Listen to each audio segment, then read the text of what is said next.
আসসালামু আলাইকুম বন্ধুরা, রুমানী চিকিৎসায় আপনাদের সবাইকে স্বাগত। এই যে দেখেন, এখন এই মুহূর্তে পূর্ণিমা তিথি চলছে। এই যে আপনাদের দেখাই, এই যে এটা হচ্ছে সহদেবী গাছ, চিনতে পারছেন আশা করি। এটা এই যে সহদেবী গাছ, কত বড় দেখেন। এই যে শিকড়গুলা, এই একটা গাছের শিকড় একটু কম হয়ে গেছে। এই যে শিকড় সুন্দরভাবে তুলেছি আমি, সম্পূর্ণ গাছ সমেত, পাতা, ফুল, শিকড়, এই যে ডগা, সব কিছুই লাগবে। আর এই যে দেখেন, এটা হচ্ছে নেমুয়ালতা বা নিমকলতা।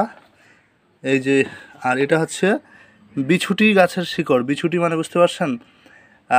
আপনার মনে করেন এই যে এই গাছটা, এই যে এই গাছটার সঙ্গে এই বিছুটি গাছটা যুক্ত ছিল, তো এই গাছটা বিছুটি আর এই এটা যুক্ত গাছের শিকড় নিয়ে আসছি। তো এটা হচ্ছে সহদেবী গাছের শিকড়।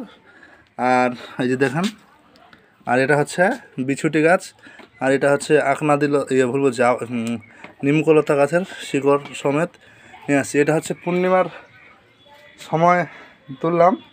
আপনারা পারলে যখন এটা ছায়া শুকাতে হবে, এটা রোদে দেওয়া নিষেধ। এটা ডাল পাতা যা আছে সব ছায়ায় শুকিয়ে এটা রাখতে হবে, কথা বুঝতে পারছেন? আমি সম্ভবত শিকড়টা একটু আলাদা করে নিব, না থাকবে অসুবিধার ব্যাপার নাই। তো এটা ছায়ায় শুকিয়ে, এই যে ফুল দেখতে পাচ্ছেন, ছায়ায় শুকিয়ে আমি এটা রাখবো। আপনারা পারলে, এখনও পূর্ণিমা চলছে, এই যে সবে শুরু হয়েছে, আপনারা পারলে জোগাড় করে নেন, অসুবিধার ব্যাপার নাই। তো ভালো থাকুন সবাই, আল্লাহ হাফিজ।